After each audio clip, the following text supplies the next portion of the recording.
তেহারি খেতে আমরা অনেকেই হয়তো পছন্দ করি, আবার অনেকের হয়তো টেস্ট করে দেখা হয়নি, যেহেতু আমাদের এখানে খুব একটা সহজলভ্য নয়। তেহারি অনেকটা বিরিয়ানি বা মোরগ পোলাওয়ের মতো মনে হলেও এটার স্বাদ সম্পূর্ণ ভিন্ন, তৈরি করার পদ্ধতি এবং মশলার ভিন্নতার জন্য। সবসময় নতুন কিছু ট্রাই করতে পছন্দ করেন যারা, তাদের খুবই ভালো লাগবে বলে আশা করি। এই রান্নায় হাতে গোনা কিছু মশলা লাগে, যা সবসময় আমাদের ঘরেই থাকে। ঝামেলা কম হবে এবং ঝটপট তৈরি করতে পারবেন যে কেউ। চলুন দেখে নিই সম্পূর্ণ প্রসেসটি। Hello friends, welcome to Namrata's cuisine. নম্রতার রান্নাঘরে আপনাদের সবাইকে স্বাগত। চলুন তাহলে শুরু করা যাক। তেহারি রান্নায় আমার একটা স্পেশাল মশলা লাগবে। সেই মশলাটা বানানোর জন্য লাগছে জয়ত্রী, জয়ফল, দারচিনি, কালো গোলমরিচ, এলাচ এবং বড় এলাচ। এই মশলাটাকে আমি না ভেজে গুঁড়ো করে নেব ভালোভাবে। এবার একটি কড়াইতে আমি সর্ষের তেল দিয়ে দিচ্ছি। সর্ষের তেলটা পরিমাণ মতো ব্যবহার করবেন, আর আমি এই রান্নাটাতে সর্ষের তেলই ব্যবহার করব সম্পূর্ণটা। এবং এর মধ্যে দিয়ে দিচ্ছি সামান্য একটু ঘি, ভালো ফ্লেভারের জন্য।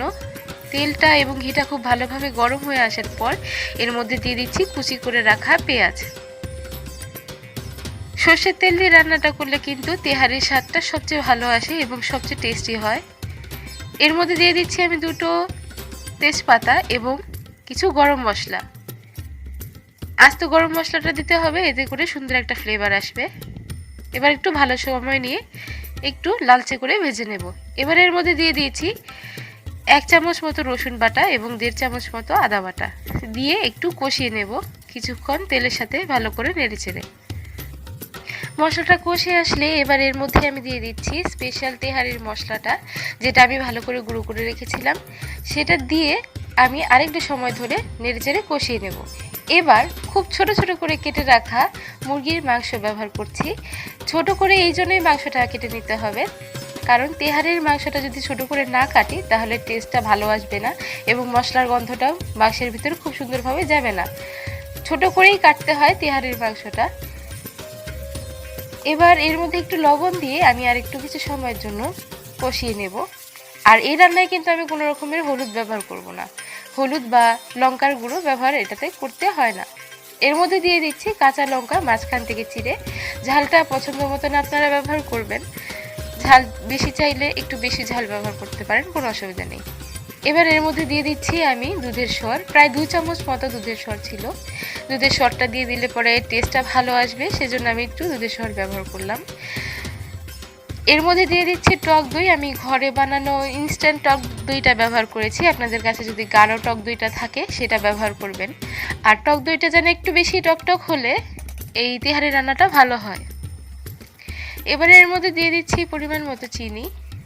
লবণ চিনিটা আপনারা আপনাদের টেস্ট মতো ব্যবহার করবেন, যার যতটুকু দরকার, তবে অতিরিক্ত লবণ চিনি না হলেই ভালো।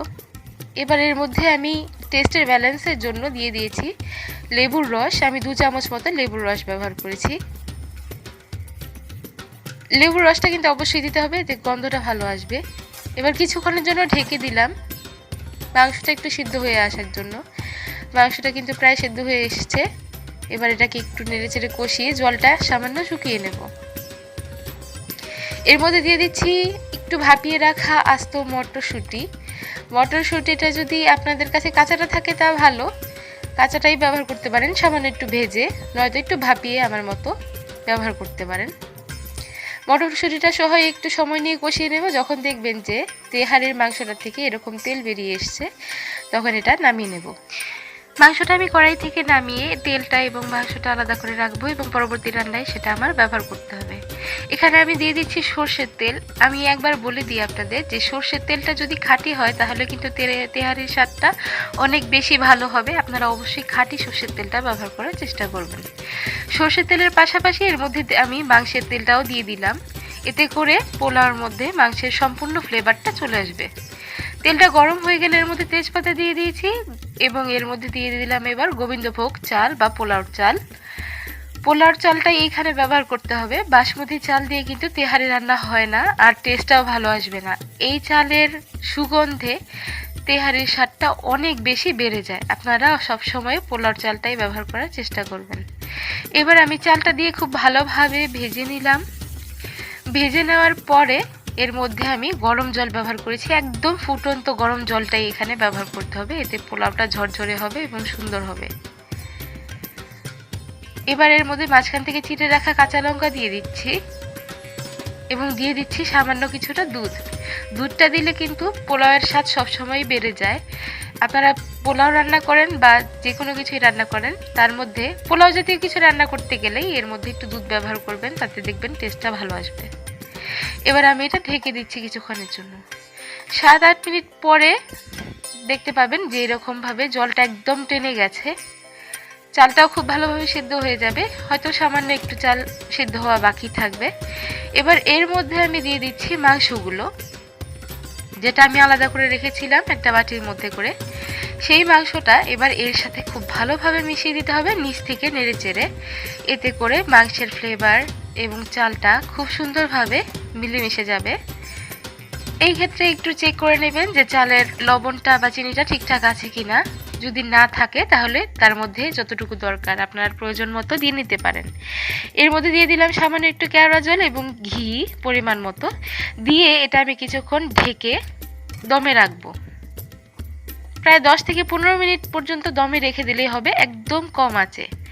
আমার রান্নাটা কিন্তু হয়ে গেছে। গরম গরম এটাকে সার্ভ করব। দেখুন কত অল্প জিনিস দিয়ে অল্প মশলায় কত সুন্দর একটা রান্না তৈরি হয়ে গেল খুব তাড়াতাড়ি। এই তেহারিটা দিয়ে কিন্তু আপনারা অতিথিদেরও আপ্যায়ন করতে পারেন বা নিজেরা ঘরোয়া কোনো অনুষ্ঠানেও এই রান্নাটা আপনারা করে দেখতে পারেন। পছন্দ মতো স্যালাড আর সিদ্ধ ডিম দিয়ে পরিবেশন করুন মজাদার স্বাদে মুরগির তেহারি। এই রান্নায় মশলা লাগবে একদম অল্প পরিমাণে, বেশি মশলায় তেহারির স্বাদ কিন্তু নষ্ট হয়ে যাবে। অল্প মশলায় রান্না করা খাবার যাদের ভালো লাগে তারা তেহারিটা পছন্দ তো করবেনই, যে কোনো খাদ্যরসিকেরই মন জয় করবে এই তেহারি। আমি চেষ্টা করেছি একদম অথেন্টিকভাবে তেহারি রান্নাটা তুলে ধরার জন্য। একবার বাড়িতে আমার এই রেসিপিটি ফলো করে রান্না করলেই আসল স্বাদটাই সম্পূর্ণরূপে পাবেন। রান্নাটা ট্রাই করবেন এবং কমেন্টে আমাকে অবশ্যই জানাবেন আপনাদের কাছে রান্নাটা কেমন লাগলো। চলুন তবে দেখে নেওয়া যাক তেহারি রান্নায় আমাদের আজকে যা যা লাগলো। মুরগির মাংস, পোলাও চাল, সর্ষের তেল, পেঁয়াজ, রসুন, আদা, তেজপাতা, ঘি, টক দই, দুধের সর, কাঁচা লঙ্কা, কেওড়া জল, সবুজ মটর, লেবুর রস। এবার আমি তেহারি রান্নার স্পেশাল মশলাটা বলে দিচ্ছি। কালো গোলমরিচ, দারচিনি, এলাচ, জয়ত্রী, জয়ফল, কালো এলাচ, দুধ, গরম জল, লবঙ্গ, সিদ্ধ ডিম, চিনি এবং লবণ। আমার রেসিপিগুলো ভালো লাগলে অবশ্যই আমার চ্যানেলটি সাবস্ক্রাইব করবেন এবং পাশে থাকা বেল আইকনে ক্লিক করে অল সিলেক্ট করে রাখবেন এবং ভিডিওগুলো অবশ্যই লাইক, কমেন্ট এবং শেয়ার করবেন। ধন্যবাদ।